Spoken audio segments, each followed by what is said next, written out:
Hey, how are you? Hey Patrick, how are you? Good, good. How's your day? So far so good. Busy but good. So Good. Busy is good. yeah, I don't complain. I prefer to be busy than have nothing to do, to be honest. So Yeah, because if I'm not busy, then my brain works, and if my brain works, that's a whole other thing. yeah, very good. And how's been the reactions with the people you've been talking so far about the new Fit for an Autopsy record? Most people have been pretty receptive. I think people expect us to kind of always move forward musically because our records are, always so different from each other. So I think people are very happy, maybe surprised about the some of the stuff, but it's been very good. Reception's been great. Yeah, one of the things, that I appreciate listening to the new record is the production of it. It's I don't know, there is certain bands that play this that have this sound where the production is just too much up there and you can barely distinguish anything. And listening to Fit for an Autopsy, you can listen everything, and it's actually doesn't tire my ears, which is rare. Well, I appreciate that. That's an important thing. You don't want the listener getting bored halfway through. You know that people are going to skip to their favorite songs and do that whole thing, but you want people to listen to the whole record. So I would say that I would say we're pretty happy with the response so far, and that people really seem to be buying into the whole thing. I think the idea of our records is so it's a package. You get one, a bunch of songs that if you listen to it as a whole record, it feels like one long song. Like peaks and valleys, and does what it's supposed to do, but also at the same time a bunch of great songs that can be listened to separately. Yeah. So that's the goal, right? To good production, good songwriting, everything kind of flows together as one long thing. So I think with this record we've achieved that. Yeah. Are you guys careful when you finish writing an album, when you choose the order of the songs, that those peak and valleys, they are Yeah. the right place? I think the way you put a record together, this is something we talk about pretty often.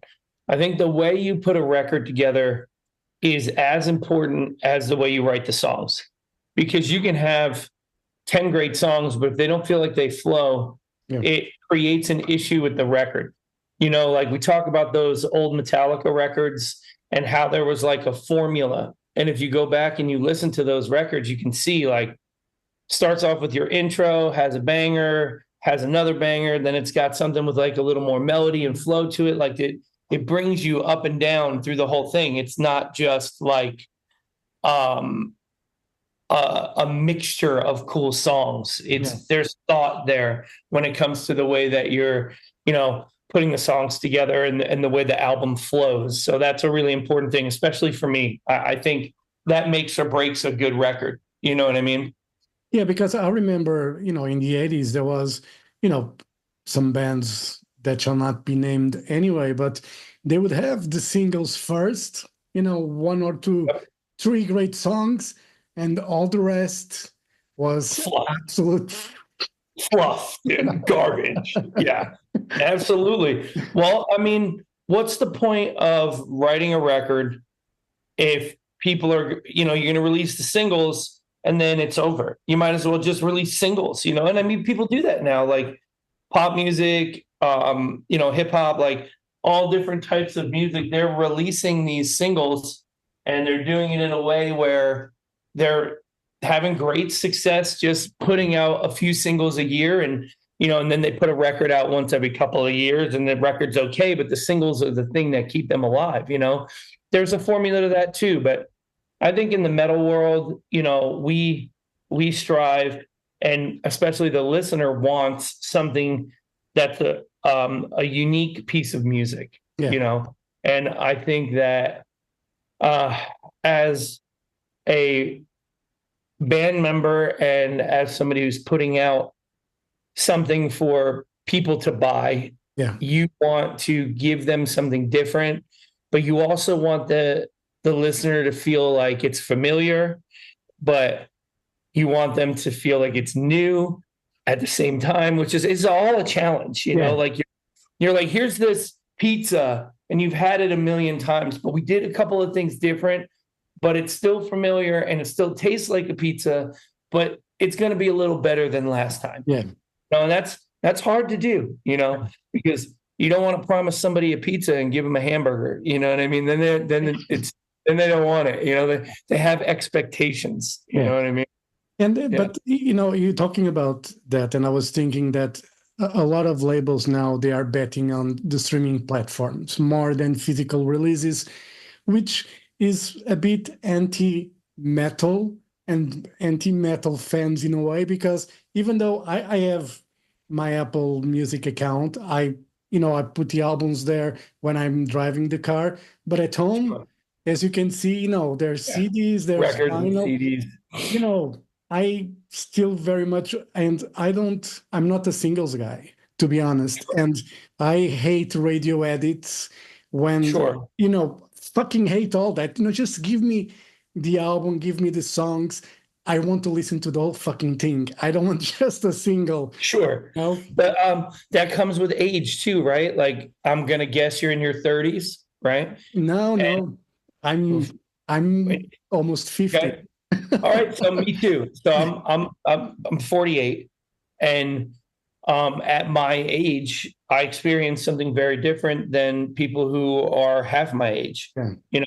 These people that grew up only having access through the internet for music and movies and these things, and streaming has been something that is a regular practice for these folks in a way where like it was different for us. We had to get on our bikes or our skateboards or get our mom or dad to drive us to the store and then drop us off. And we were there all day because your parents didn't want to come back in 25 minutes and pick you up just so you could go buy the new Slayer record, and you had a different experience. It's like going to the library, it's like, it's a very different thing. So when you think about what you're saying is very real. And I think that is a big reason that that vinyl is doing so well right now, because people want something tangible. They want to take something home. And I know a lot of people that you could call vinyl collectors that don't even have a record player at home anymore.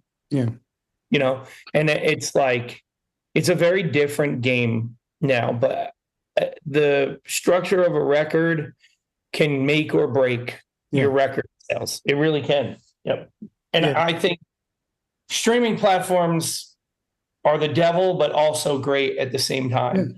Like, so many more people hear our record because of streaming, people that would never have access to it before, because they're not going to go buy a record from a band called Fit For An Autopsy. You know what I mean? Like they're just not going to do it. And then they hear it and they go, "Oh, this is cool. Let me look at this." You know what I mean? So there's value in it, but it is different.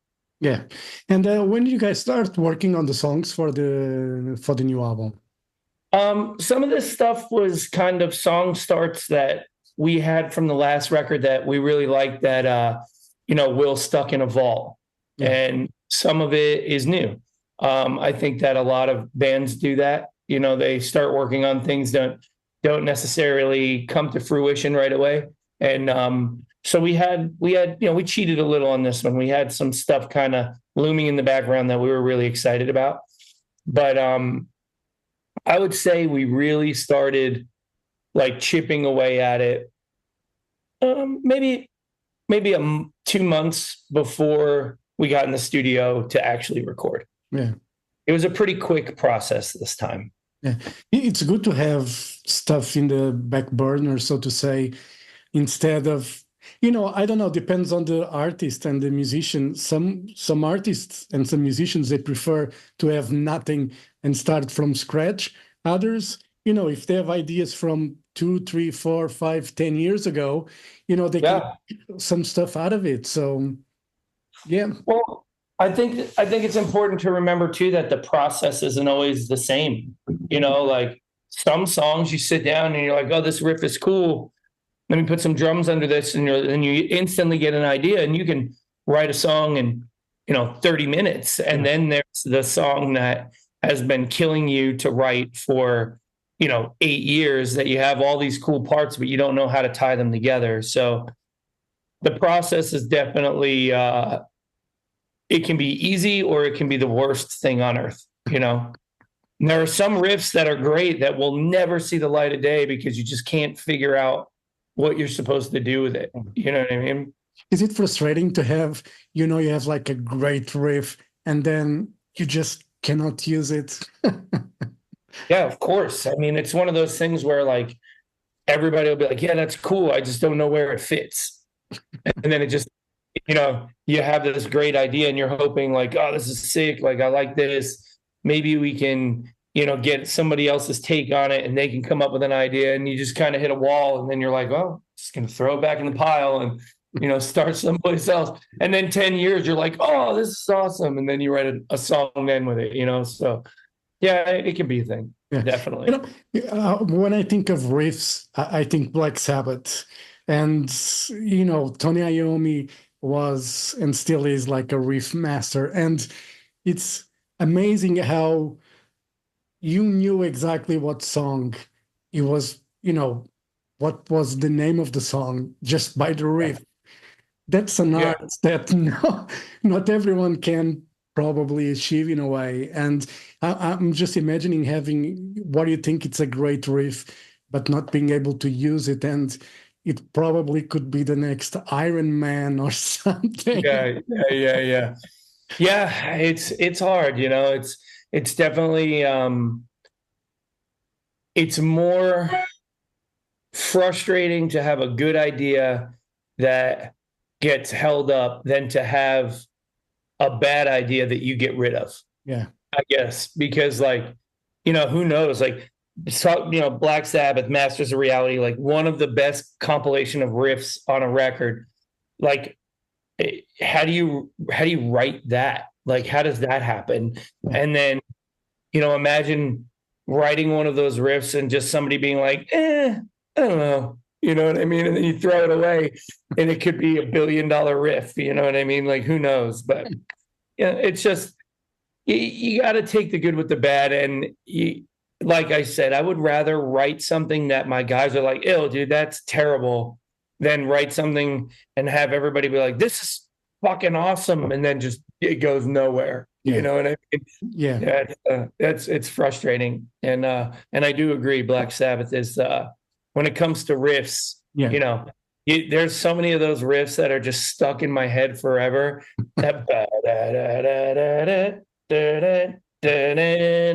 the timing and like all that stuff, like they are the masters of that for sure. Yeah. But that's one of the things for me from the band in the 70s.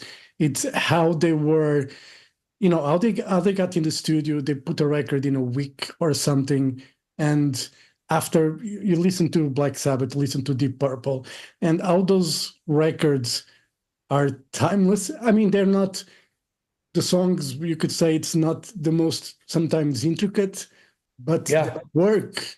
And but for the again, we're talking about for the time. We're talking the 60s, man. Yeah. Like you can't. That was groundbreaking music. You know what I mean? And like, if you go back and listen, I talk about Led Zeppelin a lot because Led Zeppelin, to me, I'm not the biggest fan. And a lot of people get like, what do you mean? And it's like, well, if you listen to some of that stuff, it's a mess, dude. It is a mess. The timing is off. And, John Bonham's back there digging in, and then the guitars are just wherever they want to be. And it's like no structure, but at the time it was groundbreaking. Like, people never heard anything. And why does this work? And, Robert Plant was just sexy as hell. and people had to pay attention. You know what I mean? And it had its moment, and there's a reason why it was massive and people love it. And I get it, but like, it's about the time, because imagine if that came out now, You know what I mean? People be like, what the hell is this? This is garbage. Like the drums are not lining up. Like the timing is off. Like they're all on drugs. It sounds crazy. Like, you know, eh, it's just not, it's not the same. You can't have a record come like that come out after like a necrophagist record comes out. You know what I mean? Like it doesn't work. Yeah. So it's all about timing and about, you know, the lineage, you know, that it's very important then. But I mean, even Black Sabbath records, I mean, imagine if like British Steel came out before Paranoid came out. Like no one would have cared. They would have been like, whatever, this is rudimentary. You know what I mean? So it's just it's all relative. Yeah, everything at their time, and we are in a different generation now where, you know, there is more perfectionism in a way that things are played, the way that it's recorded as well. I mean, nowadays you can be at home and you can, you know, either you do automatically or you can just, you know, actually have an ear and play. Right. You know. I mean, there's so much information at the touch of a button at this point that you got like 15-year-old guitar players that are like smoking professional guitar players. Yeah. Right. But they'll never, I won't say I'll say some of them will never get the opportunity to do what I do because they can't deal with what you have to deal with to get there. Yeah. There's a whole other discussion. Yeah. I'm a mediocre guitar player in a world full of, you know, in a world full of sharks. I'm a tuna. I'm big enough to survive because a lot of stuff can't eat me. You know what I mean? But I can get through it. And, you know, Tim in our band is a very, very good guitar player. So like he keeps me on my toes. He makes me a better player. And, you know, Will writes a lot of riffs that take a minute for me to learn. It's just, it is what it is.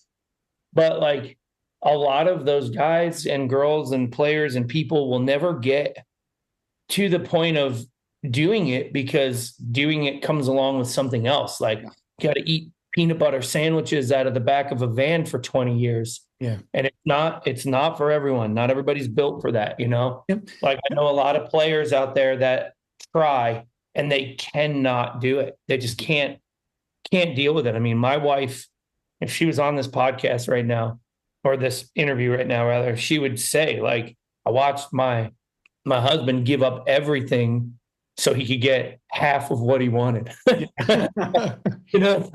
Yeah. But, you know, I think that the new generation, they don't understand. I'm not saying everyone again, but what is sacrifice?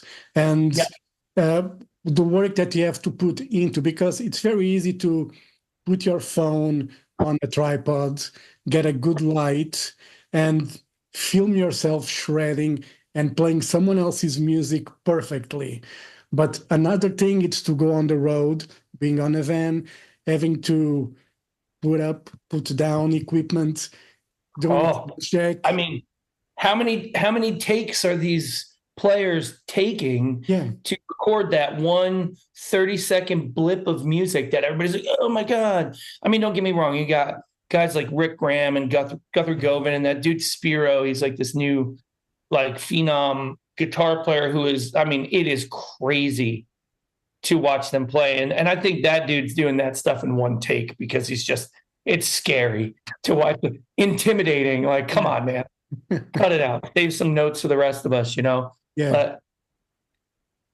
But, that's good. Like the idea that, you know, you set your camera up, shit, do it again, shit, do it again. Well, do it once in front of 2,000 people. Yeah. One shot. That's a very different kind of pressure. Yeah. And it's not always 100% dead on accurate, but you make it look cool and they don't know that you did your little mistake there. And, you know, you get off stage and you beat yourself up for a half an hour and then you drink a cup of coffee and you laugh about it and you move on. It's a different kind of humility that comes along with the world that we live in. Yeah. And a lot of people don't have the ability to work through that. One thing, like I have this this woman that I've been kind of helping a little bit. I don't really teach guitar, but she's just somebody I met, and she actually tutors my son. And she had asked me if I would show her some stuff. So I'm just showing her some real basic stuff. And one thing I told her was, when you start putting yourself out there, you are at the mercy of the people watching you. Yeah. And you can either be real about it and you can work through it and get really, really good, or you can fake it and eventually people find out. And that's what it is, you know? So all of these players that are smoking it on the internet, like if I did 30 takes, I could play just about anything. Yeah. You know what I mean? But not the first one. Yeah. You know? So yeah, that's where the internet is bad, right? Because like you can become a sensation overnight, but maybe not deserve it.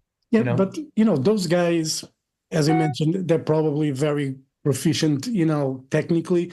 But give me Michael Schenker any day of the week. Dude, look, incredible player, and the performance is there. Yeah.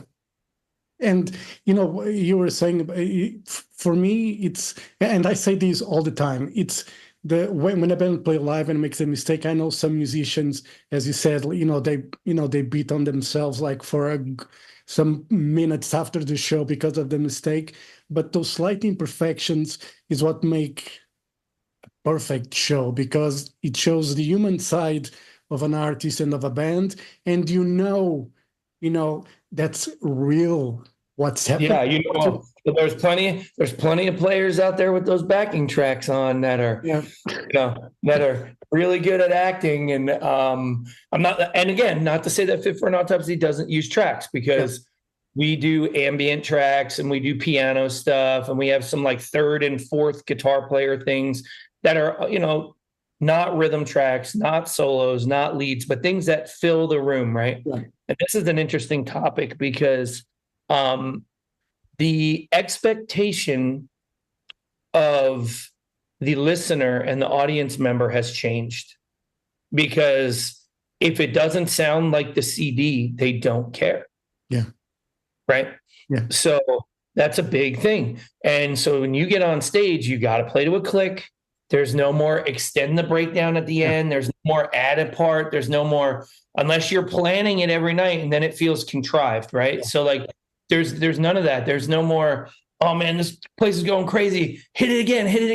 Like now it's like a big thing. Like in the 80s and the 90s, like bands would, you would go see a band and they would have like this super heavy part at the end, and then they would slow it in halftime and play it longer. And you could see it was something special. That's over. Can't do that anymore, because you got to sound like the CD. And, there's benefits to both, because there's no surprises, but also like, I miss those days of being able to like see a band and, oh shit, they half-timed it again. It's so heavy. Like I'm going to bang my head through this railing, like, it's like, that doesn't happen anymore. Yeah. But, it is what it is at the end of the day. And, and, as you said, there's certain expectations when you go see a band live these days. They expect probably more the sound of the CD than just the whole live mistake, extended, improvisation stuff. But I think there's space for everyone. And on this record, the Nothing That Is, the artwork, I think I was looking at it and I just felt like we are in a time, in a world that I just wish that fucking black hole would just consume the planet, suck us all in. Well, I said I have a 14-year-old son, and a couple of years back, they were talking about like end of the world, like apocalyptic kind of stuff. And, he said something interesting to me, and he's a really smart kid, like really, really in touch with his feelings and very vocal about how he feels. And, he's like, it's scary. And I looked at him and I said, well, we hope it doesn't happen. And, nobody wants to die. Nobody wants the world to really come to an end. But if we all go at the same time, that doesn't really matter. Yeah. And he looked at me and he was like, that's really dark, but it makes a lot of sense. And that's the thing. Like, if we all get wiped out at the same time, who's there to even, because when I die, it's no longer my problem, right? It's my wife and my son, and Yeah. you know, everybody who cared that I was alive. It's their problem, you know, and that's like a real thing. And I think the artwork kind of relays the idea of like what could happen if we're not thinking about it. You know, it's like it's the idea of like the end could just like that because of a 2-second decision. Yeah. You know, and so yeah, I love and again, Adam Burke has been doing our art since I'm pretty sure The Great Collapse was the first record that he did for us. And his artwork is incredible. Yeah. He's awesome. Yeah, it's really cool. You know, because I was looking at the artwork and I was just reading the news today because, you know, what's happening in the Middle East now, you got Russia and Ukraine. And, you know, I was just thinking, you know, better we just, you know, fuck everything. We just disappear and no more, you know, sometimes I know it's, you know, it's bad to say that because someone makes a bad decision, we all have to pay for it. But at the end of the day, I think that would be the fucking lesson for everyone. You know, it's you know, we talk about a lot of this stuff in our lyrics, and there are a couple of songs on the record that particularly lean into what you're talking about specifically right now. And everybody is always like, well, if you don't support this, then you're that thing, or if you don't support that, then you're this thing. And you know, they align politics with people, and they don't realize that everything that is happening is disconnected from the people. Everything that is happening is a straight source of people with money and power making decisions based on money and power. And the average human being in the world doesn't have the ability to make those decisions. They don't have the ability to stand up. And, you know, we think everyone should have the comfort and right to feel free and safe wherever they are. And it doesn't matter who you are or where you come from or how you look. It's very important. So when we talk about these topics and we talk about these things, it's risky, right? Because you risk people looking at you and saying, you're a bad person because you don't agree with me. And the world is extremely polarized right now, right? There's no discussion. There's no teaching anybody anything. So that is the idea of what we do. We put our things and our feelings and what we see about the world and what we think is happening into these songs, into the artwork, into the records, and we put it out there in a way that we hope people can tie to it. And it's not very often that we make things very clear on how we feel, but there's a couple on this record that there's no denying what we're saying. And I think we gave a little push on this record. There's a push. There's one line in a song in particular that's a push. And I think we're just tired of. I think we're tired of seeing people hate each other because of the decisions that are made by shitty old men with money. And it's fucking tiring. Look what's happening in America right now. Look at our political race. Look at Gaza. Look at, you know, what's going on in Russia and the Ukraine. Look at all of these things. Like, it's crazy. Like, the world is actually fucking crazy right now. There's so many conflicts happening in so many places over religion and money and power. And it's like, just let people live. Just let people be happy. You know what I mean? So yeah, I think it's cool that you get the cover and that you see what it is. Like, it's cool if you look in there, there's like houses and cars getting people, and there's airplanes going in there, and there's like animals getting pulled in, and it's just like Mother Nature has had enough. And you know, everybody gonna shake you off of our back. And you know, a lot of our music is like that. You know, like we caught some heat when we released Black Mammoth at the time that we released it here, because it was heavily it was obvious that the song was about what was going on with the Delta pipeline. And like we caught a lot of heat, like, oh, you're not an American, and how dare you take work from our workers? And it's like, yeah, but we're poisoning the earth and we're gonna kill people, and we're doing all, it's like, it's crazy to think that people don't get it. So that's what it's kind of nice that you got a hold of that. And, Yeah. just to wrap it up, you were mentioning the states you guys are going for an election. And for me, it's kind of weird that only a few years ago, I realized there was actually more than two parties in the United States. Mhm. News only focus on two. And I don't understand. And I understand now it's all because of money and, they get, they buy the TV ads, they get their time. But there's more parties in the States than the Democrats and the Oh yeah. Republicans. There's And, all kinds of stuff. and no one talks about it. Well, that's the thing, Outside like the States, probably. an uninformed nation is an easily fooled nation, and it's very crazy to think about the fact that there are options out there that could really do really great things, not just for our country, but the United States is like when things happen here, it affects the whole world. Yeah. You know what I mean?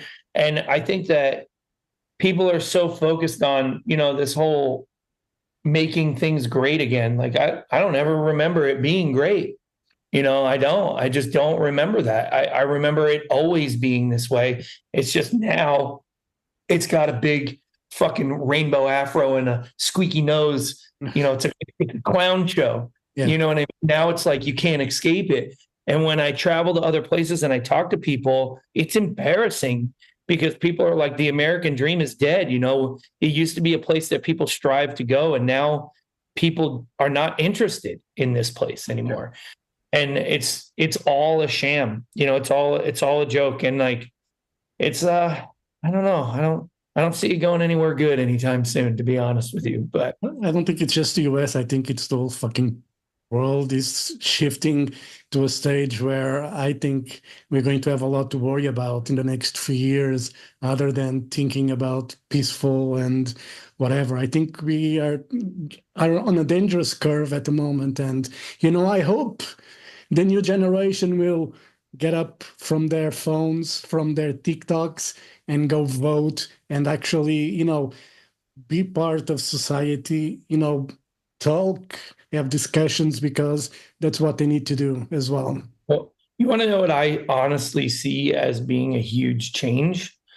When people actually realize that the majority can make a difference if they lose that discomfort. It used to be if you were a punker or you were a metalhead or you believed in that stuff, you were willing to stand up and yell, fuck you, and do that thing. And that's gone away because I think people, give me my TV and my cell phone and, my car and let me be comfortable. And I don't want to, I don't want any conflict. Am I going to hurt my feelings? Like, no, like you gotta be willing to stand up and yell about things. Yeah. And about things that are going to affect you and like change things, like it's kind of crazy place, but I think Europe is really good for that. There's always lots of good protests and Europe is really good at being strong, and we're excited. We should probably talk about the record, but we are excited to get to Europe. We have the European tour coming, and we're excited to get back over with that crowd and kind of do the thing. You know what I mean? Europe has always been a place that I love. I love how strong people are about their opinions. If you go to Germany and they don't like your new record, they fucking tell you. Yeah. You know what I mean? This record is good, but this one was better. What happened? You know what I mean? It's like fuck, dude. But we're really really excited to get back on the road, man. And like I just hope that people, when they sit down and listen to the record, they get everything out of it that you seem like you've gotten out of it, from the artwork and how it ties into the record, and lyrically, like take a minute to listen to the songs. Like there's some bangers on there. There's a song in there about having like a violent reaction to an oppressive authority figure. There's a song in there about what's going on in the Gaza Strip. There's some songs in there about just us getting fully wiped out, like the title track, there's a lot of really good content, and Joe Bad like really nailed it with his vocals. Like the performance on the record to me is one of the best we've ever done. It sounds huge. The guitars sound great. The drums are great. Like Blue stands out as a bass player on the record. Like there's little bits for everyone. Tim and I did some of the most metal stuff we've ever done. Like we trade guitar solos in the middle of a song. Like I start it and he finishes it. So like it's definitely the most, I guess, prolific, like interesting record we've ever done. And there's a lot of content about how this world sucks and we're fucking die if we don't cut it out. So as I said, the production on this record is absolutely stellar. You know, from you can hear, you know, everything. It doesn't tire the ears. I said in the beginning, it's a great record. And, you know, Patrick, thank you very much for your time. It was a pleasure to talk with you.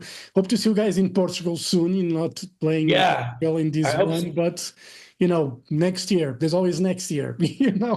2025 is looking like lots of festivals, lots of European stuff. And, you know, Portugal would be amazing. You know, we know that people like what we do there and, you know, we want people everywhere, but we'll use Portugal as a point of reference right now to know, like, we want to come, we want to play, we want to go everywhere.